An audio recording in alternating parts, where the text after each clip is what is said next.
20,000 रुपया 20,230 रुपए। अच्छा। देखो 18,000 रुपया बिल नहीं में बिल आंदे कने। अच्छा तुसा खुद दसो क्या है? यार अस्सलाम वालेकुम दोस्तों, आज भी रात वाले को लग वेंदी है गड्डी। सुबह सवेरे जिमें उठिया ते अज आ वेंदी है एक जैक गाड़ी दे। आपको को आज मिलाया ही चैलेंज कि आप आज गड्डी लोड करनी है, केड़े इलाके चो करनी है वो भी तक दसेना। अज आप वेंदे पे जलालपुर दे साइड तो बंद दे नालों बिल्कुल ही अंब लोड करना। अब आज गड्डी में समझो सुबह सवेरे छिकी से गड्डी दे विच घास आ पाजता पे तल दे विच सैटिंग नूं सारे सफ़ा ला दिते हैं ताकि भी अंब क्योंकि है खुला चावण कोई गत्तियां वाला नहीं चावना। तले तल दे घास आ बिछा के वाले बाद सारा अंब स्टेशन और मैं तो बागां दी सैर सूर करवेना। बागां दे विच आ चुके हैं जनाब ते गड्डी भी लग चुकी है ते अंब भी पिछो जेड़े मजदूर हैं वो अंब पिछे लोड करेंदे पे जोले तक वो ही दिखे ना। ते बाकी आज बड़ा मज़ा आता पे चैलेंज घेंदे। चैलेंज एक भाई में दिता ही कि तू चैलेंज एक घेन गड्डी दा ठीक है। मैं कोई मसला नहीं आप एक्सेप्ट किए से और चैलेंज आज पूरा कर दे खेंदे पे गड्डी वाला मजदूर भिरा खड़े थे। अंब लोड इवें समझो अद्धे को ज़्यादा गड्डी लोड थी चुकी है अंबां दी। तकरीबन वजन बनता पे वजन बनवे सी तकरीबन 80-85 मन वाल कंडाई करवेसूँ वाल वो भी तो दिखे सा। फिलहाल इवें समझो अंब लोड थी कि आप इतों रवाना थी पे गड्डी आप छेगी थे। गड्डी थी तुम देख सकते हो टायर किमें बैठे पे।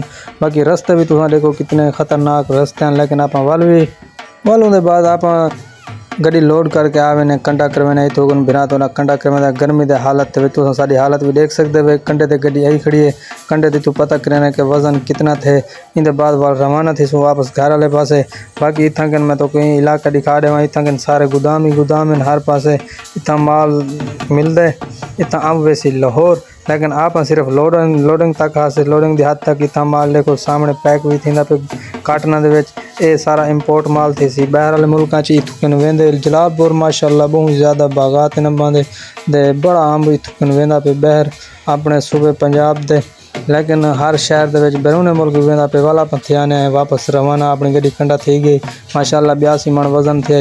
इन बाद आप आवे ने घर जो ही आसूँ वाल वो भी तो नाल शेयर करे सा। ये आप पहुँचे अपनी दुकान उत्ते माशाअल्लाह वाल जो ही दुकान उत्ते पहुँचा सी शान भाई धाड़ हकली खड़ा पता नहीं क्या वजह बिल कोई उनके ज़्यादा आए पैन। दोस्तों साढ़े इलाके दे आ गए बिल ई महीने दे इस महीना क्या मई जून जुलाई दे आ गए बिल साढ़े को शान भाई ई टाइम बिल चाती खड़े बड़ा परेशान खड़े। इन्हें गाली सुनने भाई क्यों परेशान खड़े थे ये बंदे खड़े ना खड़े। मैं कि यार अच्छी गाल कहनी तू सिर्फ बिल दिखा दे तेरी जी गाल है वो भी मेरे को दसा तेरा बिल किमें है कितना है मीटर चलता पे तेरा क्या नहीं चलता पे जी गाल है।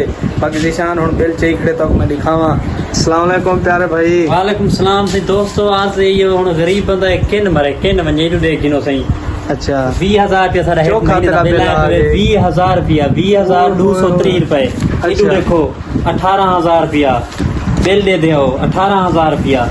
अच्छा 11,000 रुपया यार बड़ा बिल आ देखो 12,000 गरीब बंदा किन मरे इतने बिल आ गए हर महीने। ये नहीं कि ही महीने हर महीने में बिल आंदे गए। अच्छा तुसा खुद दसो क्या है? यार आखिर तोरी हो कोई पिछो सिस्टम तोरा ज्यादा कोई एसी ले खड़े हो सो या कोई एसी कहनी कच्छा ही कहनी एक पखा चल दे या कोई एक रू बल्ला फिन या मोटर ही वो कई वेले चला गिने। अच्छा ए लाला यूनिट तोरे महीने दे चौके सड़दे खड़न यूनिट लाला ए कहनी सब तो कोई समझ को काम टपे करे। मैं तो बिल अरे टैक्स तो उत्ते ढेर सारे लगे पे ना आखिर देखो लाला टैक्स बला दाब दी तने सारे टैक्स देखो ये टैक्स दी देखो तू सारा 3-4 लाइन है टैक्स ने ये गरीब आदमी किन मरे यदि 1000 रुपया दिहाड़ी होवे वो क्या करे अपने घर तो पेट पाले। वजीर आजम साहब को कोई तुसा देना चाहो दा असा तो यार कोई मेहरबानी करके शफकत की वने इतना ना गरीबां दे उते यू कीता वने बस ही असा तोरी गाल असा वीडियो भरी से।